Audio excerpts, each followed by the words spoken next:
sunny Faith here, a little bit windswept. I've been to the Blue Lagoon and I've been out in the storm, which is a little bit better today, but it was really stormy in the Blue Lagoon. So you were up to here in the hot water, and then this bit was freezing and blowing a hoolie and you could barely see what you're doing. So I'm looking a bit, I'm doing the Blue Lagoon look. So anyway, I wanted to speak to you about how to have more energy, and I know this is important to it's important to everybody, because there's a lot of people out there feeling like they've got that Monday morning feeling every day, but I know it's particularly important to a lot of the people with chronic fatigue syndrome that follow this channel. Sorry, it's quite noisy out there. Let me shut the door. You can see a little bit more of my room here in Iceland. But yeah, basically, I think a lot of people think that it's all down to diet, and diet does play an important role in how much energy we have, because obviously it's fueling the body. So if you're putting in bad fuel, you're going to get not so good responses from it. So, you know, if you really struggle because you're tired to eat well, then try to at least make one meal a day a good meal. And I always say the breakfast, you know, if you start with breakfast, at least you started with a good meal. If you start with a bad breakfast, you tend to just carry on having bad food throughout the day, because you're like, oh well, I might as well, I'll start again tomorrow. So, but if you start with a good breakfast, then you'll have a good meal at least once a day, and sometimes that leads to then having more good meals throughout the day. So, you know, have a smoothie or a juice or a banana or porridge or oat cakes or an avocado or eggs or something like that. So, you know, start with a good meal, and try to avoid, especially if you are one of these people like I was, an overthinker, an adrenal thinker, then try to eat so that you are supporting the adrenals. So that means eating regularly and eating low GI foods, and keeping away from stimulants of any kind. So cut out the coffee and the tea and the green tea and things like that, because they're going to spike the blood sugar levels, and they lead you to borrowing energy from the future, which is why you can quite often then crash. So and also try to minimise, you know, like white carbs and high sugar fruits and things like that, because again they spike the blood sugars and upset the adrenals and your hormones and all sorts of other things as well. So yes, diet is important, but it's not, in my opinion, the most important thing for energy, and we will get to the most important thing. But the next thing I would say is sleep, and I think we all know this, but when you are not going to bed early enough, you then usually get a second wind, and then you find it difficult to get to bed or get to sleep. So always try to be asleep before 11 o'clock. And because that's when we get our second wind, and you know, I always try to get to bed between 9 and 10, and then read for a bit, meditate for a bit, those sorts of things. So I'm well asleep usually by 11, and that really helped. You know, having suffered from insomnia for something like 15 years or something ridiculous like that. I need to count it again. And really severe at times as well, where I would even can't even speak. I'd either get no sleep at all or only 2 or 3 hours a night, and that was broken as well. So, you know, getting to bed early before that second wind really, really helps. And they say, although I haven't looked into the research for this, that any hours of sleep you get before midnight are worth twice as many as you get after midnight. I don't know how true that is. Maybe somebody could tell me. But it's certainly, I realised when I started going to bed earlier, it really did help. And if you struggle to sleep, then please meditate, because meditating will either send you to sleep, and I mean guided meditations, not this trying to do it yourself in the middle of the night, because all you'll do is keep thinking.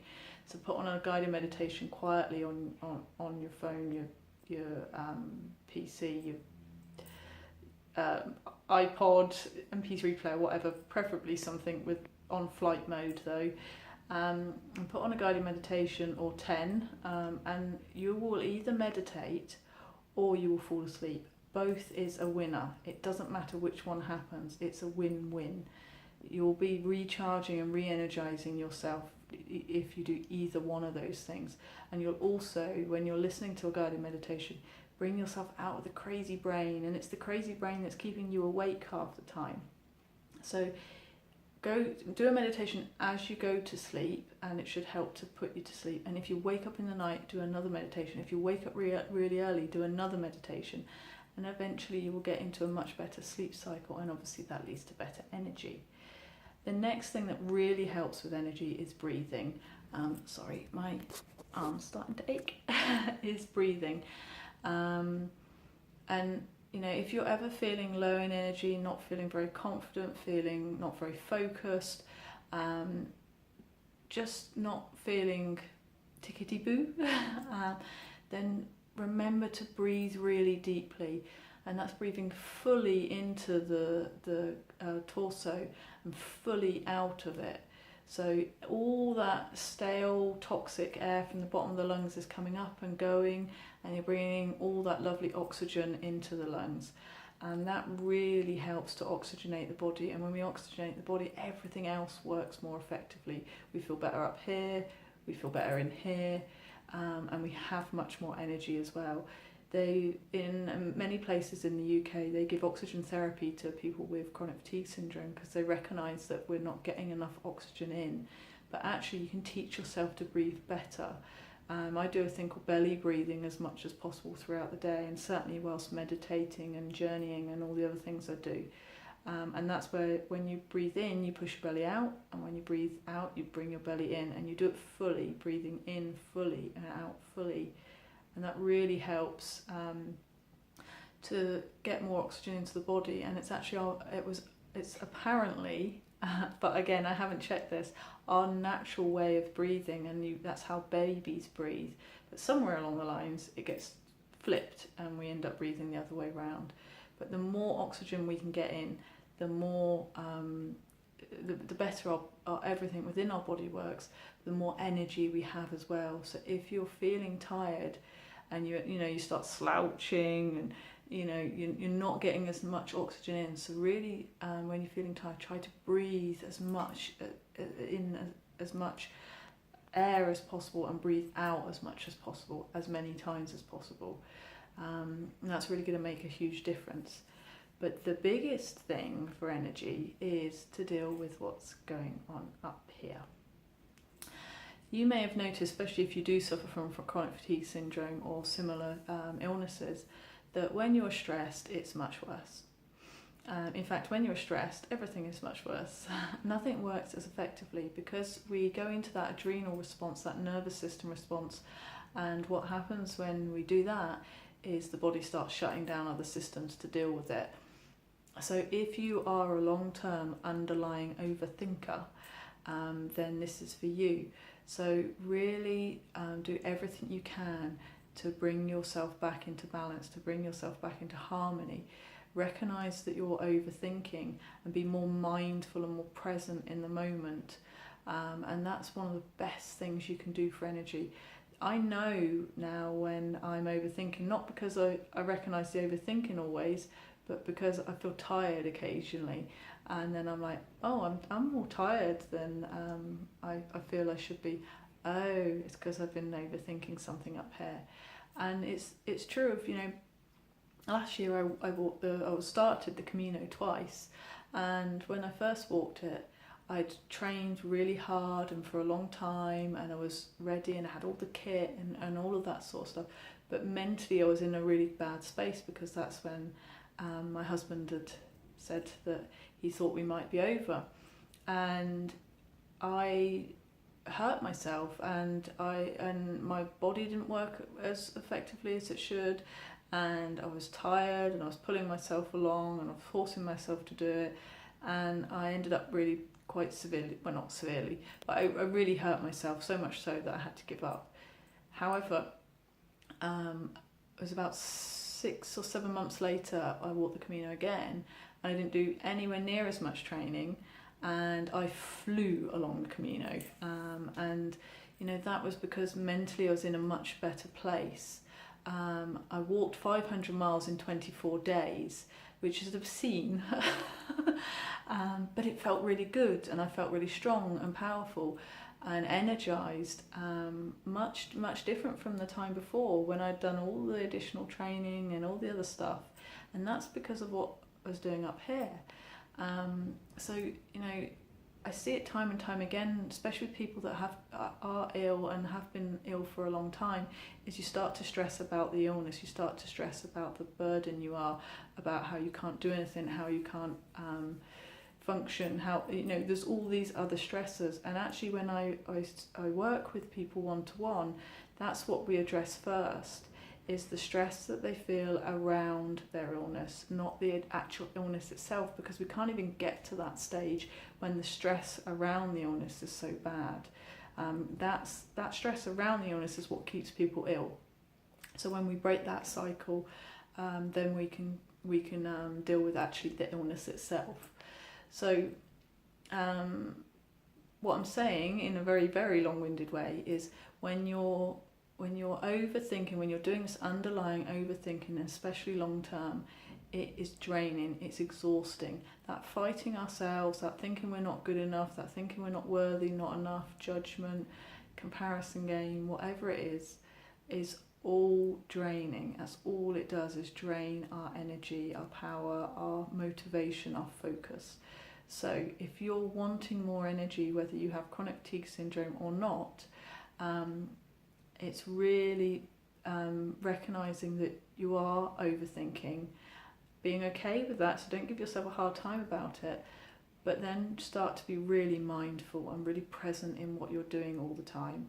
So when you're mindful and present, you come out of that crazy brain up here and into a much more harmonious and nurturing and nourishing and healing place.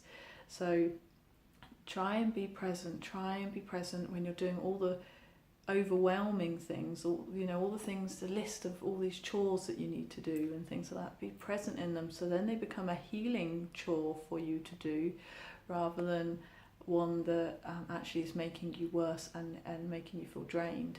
So when you're washing the dishes, doing the dinner, cutting the grass, hoovering up, be really mindful of it. Use it to help you heal, rather than as a hindrance that it can feel like it is.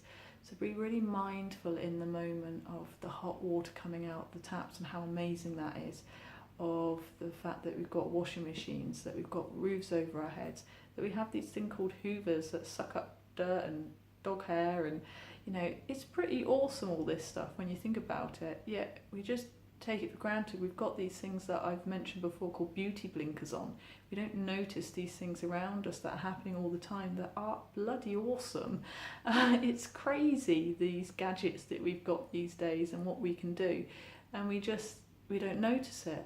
But when you're really present and really mindful in the moment, you'll notice all these things more, so then you become grateful for more things, and also you're going to stop this crazy brain, even if it's only for a few seconds here and there, that's enough.